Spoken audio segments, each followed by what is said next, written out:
Hey, sweet people. Thanks for tuning in to the NetSuite podcast. I'm your host, Kendall Fisher, and on this episode, I'm joined by Oracle NetSuite's VP of Field Engagement and Marketing, Ranga Bodla, who's on to discuss family business. We dive into the massive impact family businesses have on the American economy, how these types of companies have changed over the years, and the trends we're seeing helping them succeed in the world today. One of the biggest points of discussion around family businesses is ensuring they're set up for multi-generational success. To do this, Bodla says these companies need the right strategy, operations, and technology in place, and that's precisely why many of them choose to partner with Oracle NetSuite. Through real-life stories of companies all over the world, Bodla reveals how NetSuite continues to help family businesses scale and succeed from generation to generation. That's all coming up next. You're listening to the NetSuite podcast, where we discuss what's happening within NetSuite, why we're doing it, and where we're heading in the future. We'll dive into the details about the software and the people at NetSuite who are behind all the moving parts. We'll also feature customer growth stories, discussing the ups and downs of running a company and how one integrated system can help your business continue to scale. Before we get into this NetSuite podcast episode about family business, I want to thank our sponsors over at Blue Microphones. Everyone has a story to tell, and if you're a storyteller, you probably know Blue Mics for their iconic Yeti microphone, which has helped millions of people find and amplify their voices. If you're thinking about creating your own podcast, recording some voiceovers, gaming, reading audiobooks, or what have you, then you need to check out Blue's new Yeti Caster, the complete mic and boom arm system ready to connect to your laptop, bringing the ultimate broadcast studio setup to your home or office. That's what we use here at the Oracle NetSuite studios, and we love them. To get your hands on one of these setups, visit bluedesigns.com and use code PODCAST at checkout for a special price.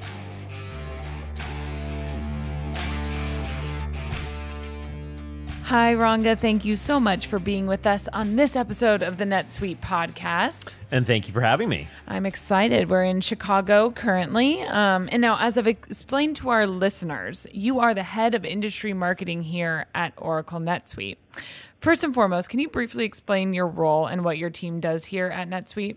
Sure. So one of the big things that NetSuite does and how we go to market is we sell and market and have customers across a number of different industries.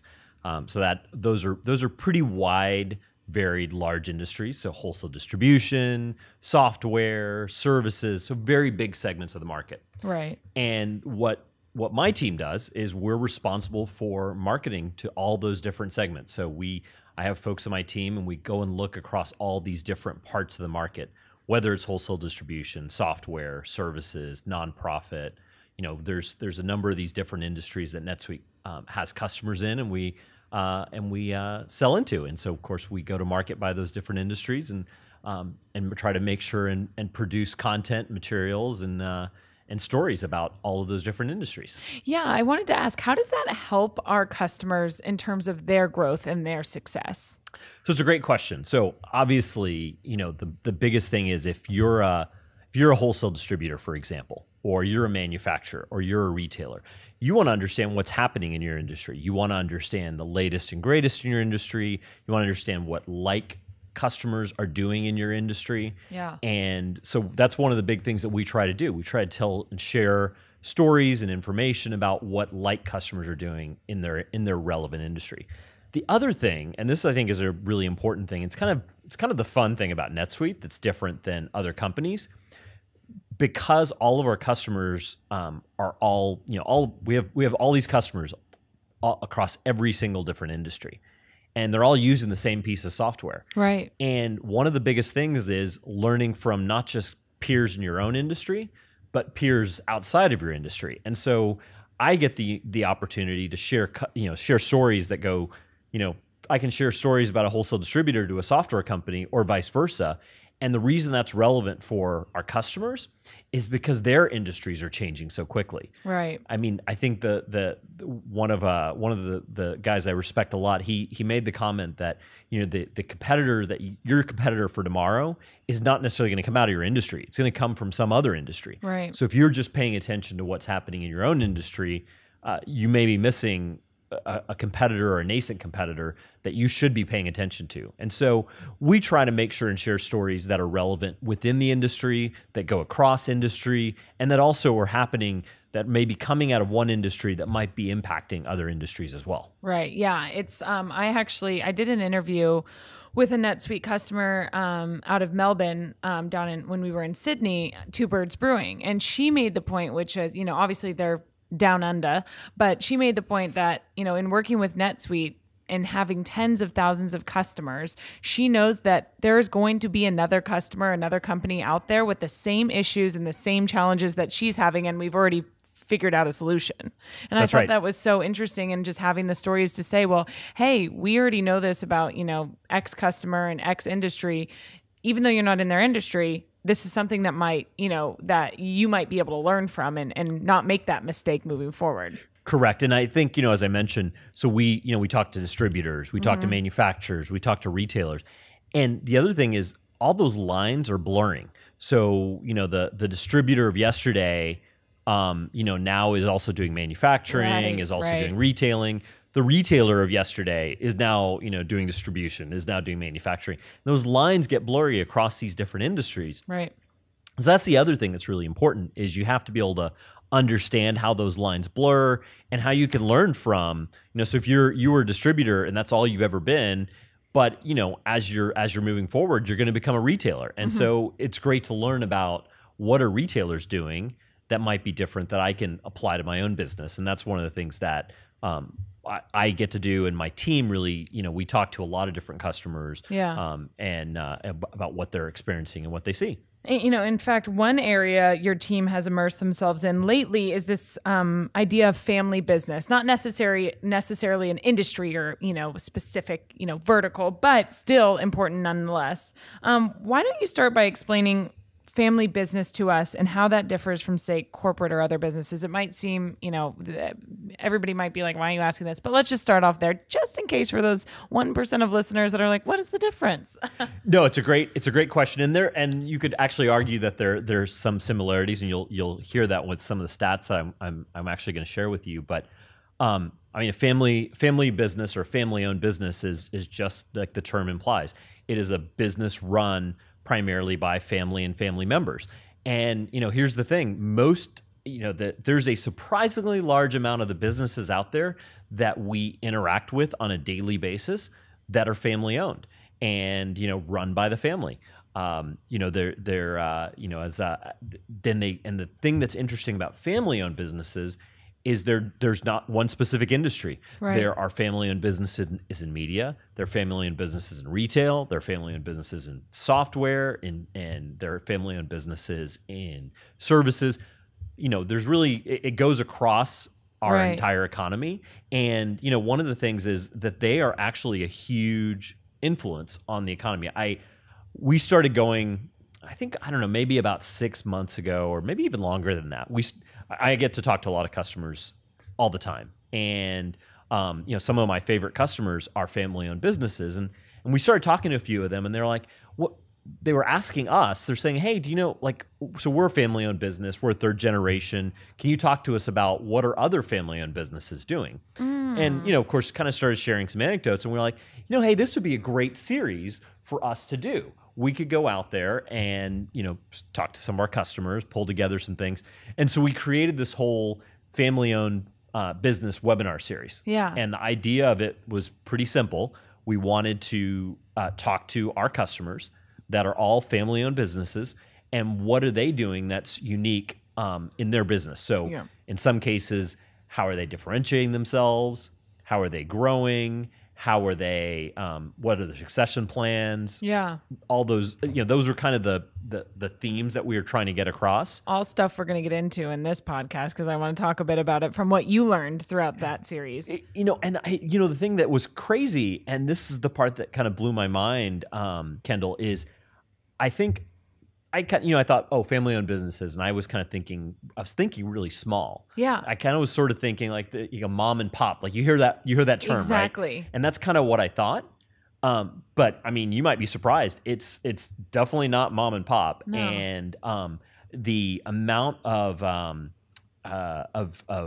control of the gross domestic product that family businesses have is really staggering. I think it will floor you when I tell you. Yeah, I'm excited. It's when you talked about that, when you're saying it's really across all industries. I think when we talk about family businesses and you hear mom and pop or whatever, you think, okay, like a little restaurant, Exactly. a little clothing shop, maybe a hardware supply store, automobile parts, whatever, little small. But as you said, I've learned in doing some research, I've learned, how big it really is. How has family-owned businesses evolved over the years?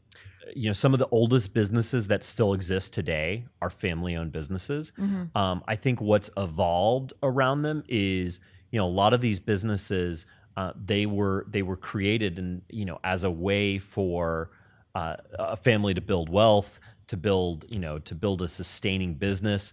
They wanted to give back both to their community and to their families, Mm-hmm. and a lot of that continues to exist today. So a lot of the family-owned businesses that are in place today, they're looking at how do they continue to sustain that and grow it? How do they pass it on to the next generation? Yeah. How do they diversify? A lot of them have been hugely successful, but it's not just about being these huge wealthy families. It's about how do they build something that's sustainable for themselves and for their family and community. Yeah, and generations to come. And I Yep. can imagine with, like you said, some of the oldest, family-owned businesses with the changing technology and the changing environments in general in every single industry, it's got to be a lot to maintain. Want to help save the planet? Here's an idea. Go nude. Unfortunately, not wearing clothes isn't realistic for most of us, but buying sustainable clothing is. Here's Gordon Seabury, CEO of Toad & Co. Few know that garment production can generate tremendous pollution. So that's why we're hellbent on offering cleaner, sustainably made clothing that's stylish and long-lasting. But that's only half the battle at Toad & Co. When it comes to hitting our business goals, we've learned to focus on what we're good at and seek partners for other areas of expertise. So when it came to ensuring a consistent customer experience across all sales channels and knowing what was going on with all aspects of our business, we chose NetSuite by Oracle.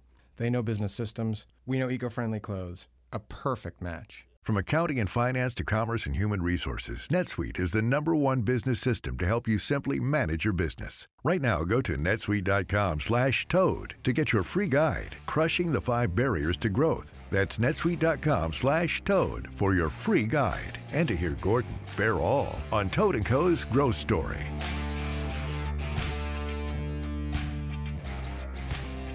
No, as we said, family businesses are a huge influence on the American economy. Can you tell us about the current family business landscape and impact? Yeah, so I mentioned about the GDP thing. So 2/3, like 64% Wow. of the gross domestic product is our family-owned businesses. It represents 62% of employment. So a majority of people that are employed are actually employed by family-owned businesses. They represent 78% of new job creation. So even though they employ currently 62%, and they're generating more than 3/4 of all the new jobs. Wow. This is the part that then really surprised me. We were just talking mom and pop, Yeah, right? yeah, yeah. A restaurant, you think of a retail store. 35% of family-owned businesses are Fortune 500 businesses. Oh my gosh. Wow. So the biggest of the big companies out there are family-owned businesses. Wow. And I think that or I should say, they're family-owned businesses or they're family-controlled, because a lot of these companies are public, of course. Of course, right. But the family still owns the majority of the shares and makes the decisions and things like that. Can you give us just like a name of a family-owned business, maybe Fortune 500, a household name we would maybe recognize? Walmart. Oh, yeah, good one. Walmart, that's a great example. So how do these family businesses then compare to non-family businesses? What statistics do we have around that? Well, so one of the biggest things that we've seen is they tend to grow faster. I think 34% of family businesses are actually targeting double-digit growth rates compared to 26% of non-family businesses. Since 2006, actually pretty much since the Great Recession, the family-owned businesses have actually outperformed the non-family-owned businesses. Why do you think that is? I sort of think it comes back to that earlier comment that I just made about building a sustainable business. The family-owned businesses care about trying to build something for the long term. They're not just focused on the short term.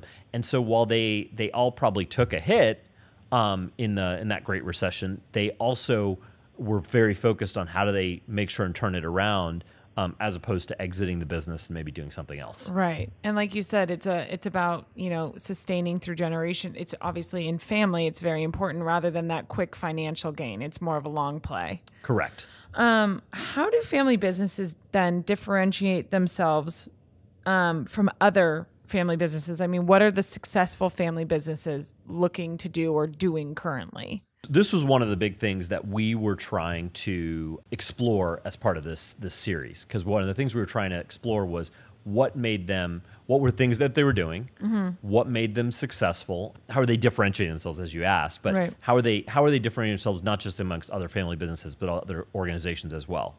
And there are really three big things that came out of it. Number one is they were going international. Interesting. So they were going global, and they were looking at opportunities to either source globally or to sell globally, but they were looking at expanding their business internationally. Okay. Number two, and this one was really loud and clear, they invest in talent.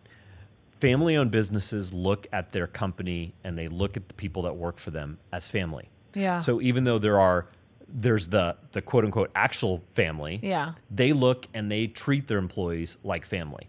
Now, obviously, there are exceptions to that, and as you get to a larger corporation, it's harder to do that. But particularly with all the companies that we talked to that were NetSuite companies, all of them were really very focused on this notion of investing in talent. That makes so much sense. If it's it's your family's company and it's your name, you're going to hire the top of the top and the best of the best because you don't want to bring somebody on that's going to tarnish that. You treat them like family. They're your family. Yeah, exactly.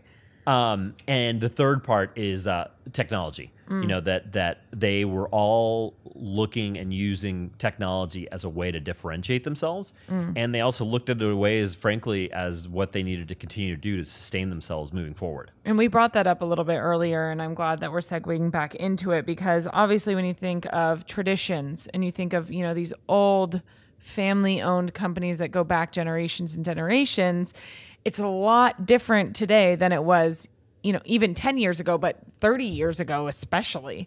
I know family traditions play a huge role in this, but how do family business owners balance those traditions then with the ever-changing, ways of the world we live in today, technology and so on and so forth? We had this conversation. So CO Bigelow was one of the companies that we interviewed. Oh, very cool. It's an apothecary pharmacy in New York. Yeah. And I talked to Ian Ginsberg, and one of the things that we had the whole conversation about was, how important it was for him was when they were, so one of their traditions is, as a family-owned business, they also wanted to make sure that the products they offered were differentiated, and they also invested in companies that were long-term and cared about that sustainability and that message.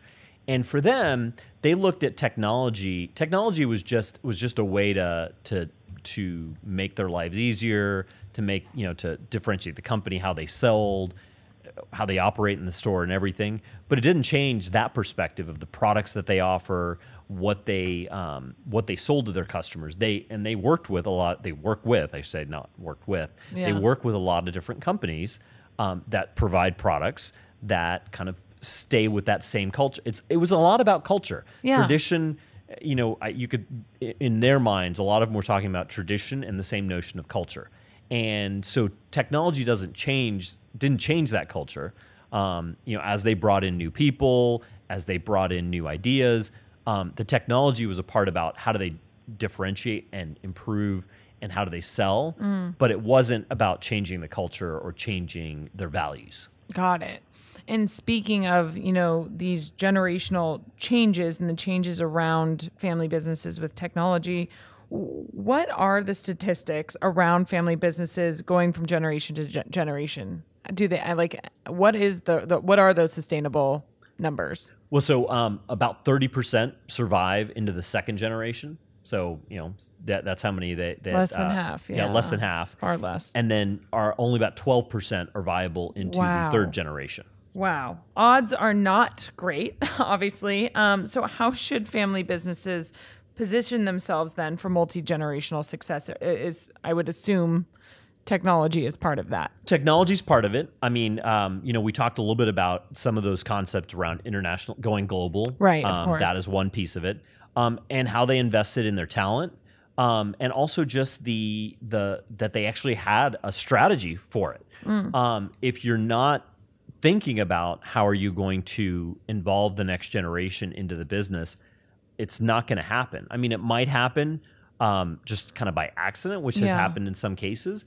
But then even when it happens by accident, there's not necessarily a sustainable path forward. And I think so the companies we've seen that really survive into those second and third and even fourth generation have a plan for how they're going to do it and have a plan that's going to, again, sustain the business into the future. Got it. So on the technology side a bit more, how should family businesses partner with technology to set up that sustainable success moving forward? Like maybe the technology, from 30 years ago isn't the same that it is now. Obviously it's not, but moving forward, you're a family business owner right now thinking about setting up that sustainability for the generations to come. What should they be thinking about in terms of technology? What role can it play in that success? So it's interesting. I've gotten to talk to I've talked to a lot of either second generation or even third generation companies. And the way that they've looked at technology is, when their father or mother or whoever started the business, they were doing it on notebooks or spreadsheets, or they were doing it on a piece of paper, and just doing everything manually.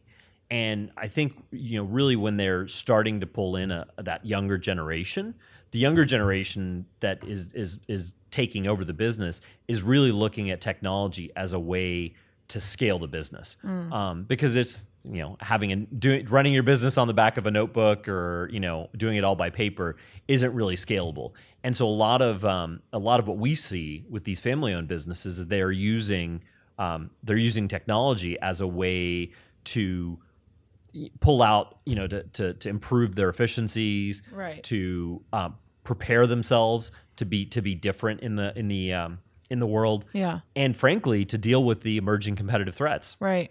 We talked to a lot of companies that were, say, competing with Amazon. They looked at technology as a way to differentiate themselves, or just frankly, even to level the playing field with an organization like Amazon. Well, and I would assume, as we were talking earlier, talking about strategy, this is now part of the strategy. I mean, Amazon's not going anywhere. Technology is only going to continue to change and evolve and be, more and more part of our, as if I don't even know how it grows more as part of our lives and our businesses now, but it's going to continue. If you've ever met a famous athlete at a corporate event or gotten an official autograph, chances are Steiner Sports made it happen. Here's Brandon Steiner. We believe that there's magic in the moments that sports creates. We get customers closer to the game and help companies use the power of sports to grow their business. We've been in business 30 years, and we've had multiple systems to keep track of all the athletes and all of our customers. Multiple systems means multiple headaches. So we made the move to NetSuite by Oracle.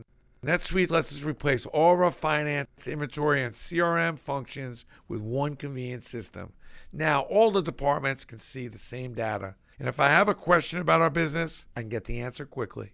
This month, NetSuite is offering a free 60-minute business review with an expert in your industry to identify opportunities to turbocharge your growth. To get your free review, go to netsuite.com/Steiner. That's netsuite.com/Steiner. netsuite.com/Steiner.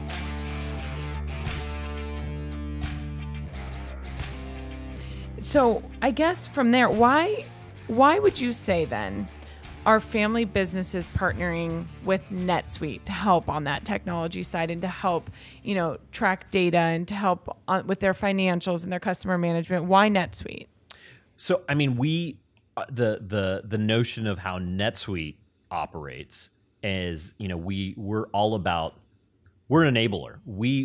Our goal as an organization is to enable our companies, our customers' vision. Yeah. Like that's what if we're successful, if our customers are able to realize their vision. That's really been our mantra from day one. Right. And I think that resonates with a lot of family-owned businesses because what they're able to do is partner with us, and our goal is to take away some of the stuff that really doesn't differentiate them, doesn't add value to their business, doesn't feed their culture, make that easier. We got that. We can be your partner and help you do that, while you can focus on differentiating yourselves and what makes you a great company. Right. And I love that you brought up the vision thing, because I think, like you said, we talked about this, about like the reason family businesses are performing so well and the reason that they are sustainable is because they stick to that vision. And while the decades and the generations change, that typically remains at the core. And with NetSuite, I know that's at the core. That was at the core. The vision part was at the core of Evan's, goals for our customers. Evan Goldberg, the founder of NetSuite's goals for our customers. So I love that can cater to them, and it's not like they feel like they're bringing something on that's going to totally change the way they go about growing this very special thing to their heart. That's right. No, I mean, I think the notion of how we think about companies aligns really well. And I think, frankly, I mean, a lot of these family-owned businesses, I mean, they're not looking to be. They don't want to build out a bunch of different technology. No. They don't want to have to deal with a lot of that. And the notion of we're NetSuite, we're a suite. Right. We deliver not just financials, we not just, the customer piece, not just commerce. Because we deliver all that, they don't have to worry about that as much. Right. And if they have that right strategy and they can align with that, we grow, they grow, we grow together. I mean, I think there's a lot of that works really well. Well, as you said, that's how they're differentiating themselves not only from other family businesses, but from the competitors across the board, in corporate and so on and so forth. What are you hearing that these family-owned businesses were on maybe before NetSuite? We talked about they weren't using papers; they were doing things, manually. Let's say 40 years ago. What systems though? I mean, even 10 years ago. I mean, some of them are using QuickBooks. They're using QuickBooks. They're using Intact. They're using or Sage, I should say. They're using just older products that are out there. Sometimes, they're just using off-the-shelf products that might be there, that came out 10, 15, 20 years ago. Right. And that's what they got. That was what was available when they were looking to put some technology in place. Right. Sometimes it's manual, but, other times it's, a system like QuickBooks or Sage or something like that. Right. And what kind of impact is NetSuite having on family businesses as they begin to partner with us? So I think we talked about the strategic aspect. So yes. as these family-owned businesses are looking to grow and scale and move into the next generation, not just even the generation of the family itself, but just even generational, the employment itself. Right. It's helping them grow in that way. So one of the things, one of my favorite family-owned businesses here in Chicago, it's a company called Action Health. The son, Sean, I guess he's the third generation now. Wow. He took it over from his mom. His mom got it from her mom. And Sean, Sean's a millennial. He went to Notre. His mom literally said, "I want you to go to Notre Dame, and when you come back, you're going to run the business for me." And so Sean came in, and they had this old Infor system that was in place. It took on average, and I'm not exaggerating. I really am not exaggerating here, but it would take when he would try to train somebody, 3 months. Holy cow! To get them up and running.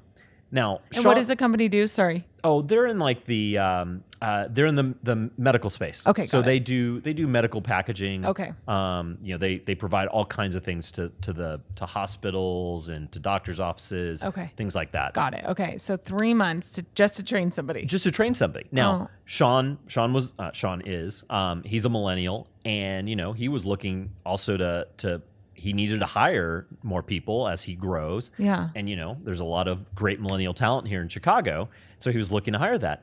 And he knows, and he knew that if he tried to go in and bring somebody in and train them on a system that was going to take them 3 months, and they have to be in the office every day, and they were out in the suburbs, it's like he wasn't going to be able to compete. Yeah. So for him, putting in a system like NetSuite enabled him to do a couple different things. One, now they can train people. It takes them literally hours to train people. Two, because it's cloud-based, he can have his team work remotely. So they're out in the suburbs. They've kept that up because they needed it. But he can have his team work remotely, 3 days a week, and him as the manager, the leader, he knows, he can track everything in the CRM. He knows what's going on. Right. They can have conversations, and they can be on NetSuite, at home. He can be at NetSuite in the office.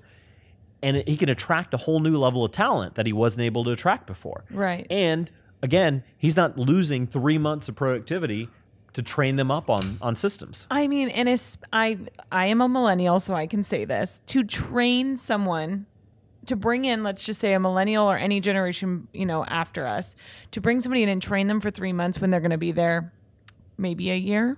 I mean, millennials move on from jobs. It's a known fact. We move on from jobs pretty quickly. And to keep them on, to have them there then for only 9 months and then have to retrain somebody again for 3, that's insane. Well, and they're hoping to keep people longer than a year. Of course. No, of course. But the thing is, statistically speaking, if you bring somebody in and they look at this and they're like, they're going to look at it and they're like, I'm not going to even stay for the 3 months to train because why would I want to? Exactly. When other companies can train me in 2 hours. You brought up the cloud-based aspect of everything. And I think we talked earlier and you had said one of the big things is, international global expansion. I would assume that having cloud-based systems such as NetSuite is also enabling that. Absolutely. So one of the things we need to look about international growth is because they, if they want to go and expand into Europe or into Asia, they don't have to go and set up another system out in those regions to have an office there. They can have a remote office. They can hire a remote employee that's in one of those and make sure they're all using the same version of the product. So there's all these different options that they have that, because it's cloud-based and they have that ability that they have. And, if they decide to travel, they can go and still look and access the system because they can access it from their phone or from, wherever they are. All they need is internet. That's all they need. Are we seeing family-owned businesses, and you may not have the answer, but just curious, are we seeing family-owned businesses kind of empowering this idea of working remote? I don't know if that's like a trend or, obviously we see it in corporate America, but...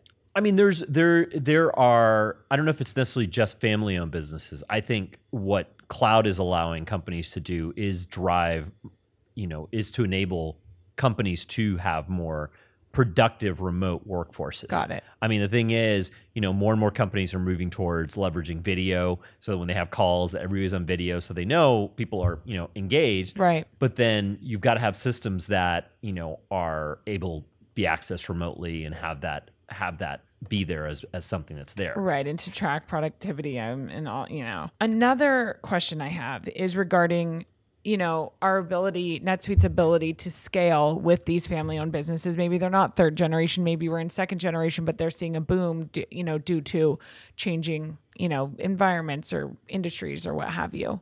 How does NetSuite enable that kind of scale and growth? If you look at NetSuite, the great thing about NetSuite is, just how many, the scale of companies that work at NetSuite, that work with NetSuite and use NetSuite. I was talking to someone today. Just we ourselves. I don't know if you realize this, but we're a large user of NetSuite. Yeah. We're over 8,000 people using NetSuite. Yeah, definitely. But then we've got companies that are, 2 people using NetSuite. Right. So I think that's what's interesting about NetSuite is we got companies that are very, very small using NetSuite and very, very large. And those extremes, we've had to learn a lot about how to build a system that will scale and enable that growth. And we have companies that are going public. We have companies that are private equity backed. I mean, all of these different aspects are really important. And so for a family-owned business, what they get is a partner that knows how to work with companies as they scale and they grow. At each step of the way. I would imagine Sweet Success is a huge, has had a huge impact on family businesses so that they don't have to, take these big bites at a time. And, it's very overwhelming to implement a new system like NetSuite where you allow them to, bite small, basically. And bite small, chew faster. Yeah. We talked earlier about this notion of our customers asking us, hey, I forgot the one you mentioned, the brewery down in Two Birds Brewing in Australia. Yeah, and she said you've got to have companies that look like this that I can learn from across the world. Yeah, and that's exactly what we do with Sweet Success, because we've got all those leading practices. We take we take the best of the best, and we apply that into the product, into those leading practices that we then deliver to all of our future customers. And then our existing customers get to take advantage of those leading practices. New customers get to take advantage of them. And at the same time, again, they get to bite small and chew faster. Right, exactly. It's customized to where they're at in their journey, specifically, in their industry and their, they're literally just their journey, where they're at, what they want to expand to, and where their goals are. Yep, exactly. Any other family business stories you have for us? We talked about CO Bigelow. We talked about several. Any others that come to mind? Sure. That's what was also fun about this is all the different types of companies we worked with. So one of them that came to mind, which was a fascinating story, is a company called SailRight. Okay. And guess what? They're in the business of they're in the sailing business. But what they do is there's apparently a huge industry, it's a cottage industry of people that they sail and they create their own they put together their own sails, and they all the stuff that goes along with sailing, and they've built this whole industry around that, and SailRight operates in that. Wow. Coda Coffee. I'm a big coffee drinker, and Coda's in the coffee business, and they're just doing some really interesting things. They're a distributor of coffee. They roast beans. They roast beans for bigger companies, private label, essentially white labeling them. Right. That they are moving into some interesting areas where they're making it better for the growers, and thinking about how that not just the notion of fair trade, but how they compensate farmers for the type of beans that they're providing. Wow, that's really cool. I mean, there's just we talked to Becker Safety and Supply, it's a company based in Denver. We talked to Devin Becker, and he referred to himself, and I know you said no swearing, but this is not swearing. Okay. He referred to himself as an SOB. Oh. Son of boss. Oh, there you go. There you go. and so he was a lot of fun. That's hilarious. And they're in the safety business. Yeah. So they do everything. They work with a lot of oil companies and equipment companies, and it's everything from like gloves and other kinds of safety equipment that they are all providing. So you just a whole host of different types of companies, so many, that we got to talk to, and what they're doing and how they're doing it. Like you said, across all these different industries, not just these mom and pop manufacturers, retailers. Like they kind of hit the services companies. Yeah, they kind of cross the gamut. What would you say the future holds for the family business landscape? So, in talking to a lot of these companies, they're optimistic about the future. They were optimistic about the opportunities in front of them.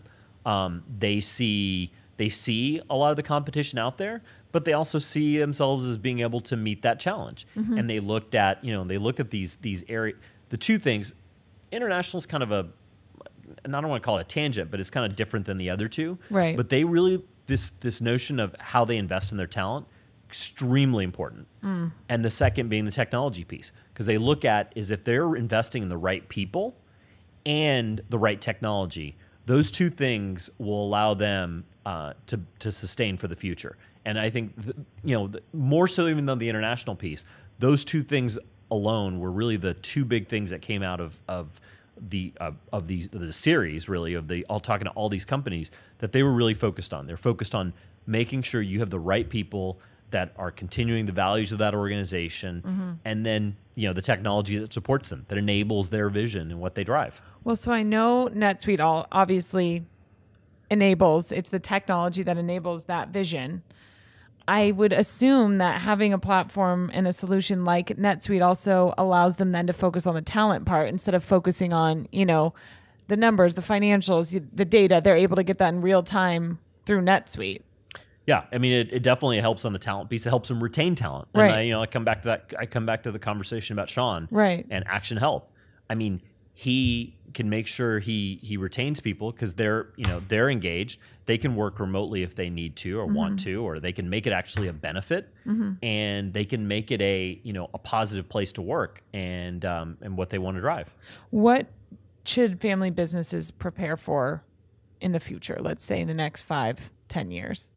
I think there were a couple big things that came out of this. So one was the succession planning. I mean, I think the notion of, are you prepared? Do you have a plan to how you're going to pass this on, either to the next generation, to acquisition, to whatever you want to do? That was one piece. Number two was, how is your technology landscape evolving? I mean, you can't sit still either. I mean, you have to think about not just even within NetSuite you can grow, and you got to think about what different pieces do you want to use, how do you want to apply them, how is that going to change with your business model, are you going to pivot your business model, all of those pieces, and then I think the third and probably most important piece is, what are some of the lessons that you could learn from other industries and other organizations that you can put into place into your own organization? I think that's kind of the last piece of this. Love that. Love that. And on that note, Ranga, thank you for such great information here. And I can't wait for all of our listeners to hear this. I mean, not even if you're not a family-owned business, there's some really great pieces of advice in here for everyone across the board. It's great, and we have some additional content and the replays of the series. Yeah, where can we find those? Yeah, they're all on the website on netsuite.com. Great, got some great family-owned content on there under the solution section. There's all the stuff about family. I'll also make sure to put that in the description of this podcast. Perfect. Where everybody can click from there. Thank you so much, Ranga, for joining us on this episode of the NetSuite podcast, and we look forward to talking to you again sometime in the future. Thank you, Kendall, for having me.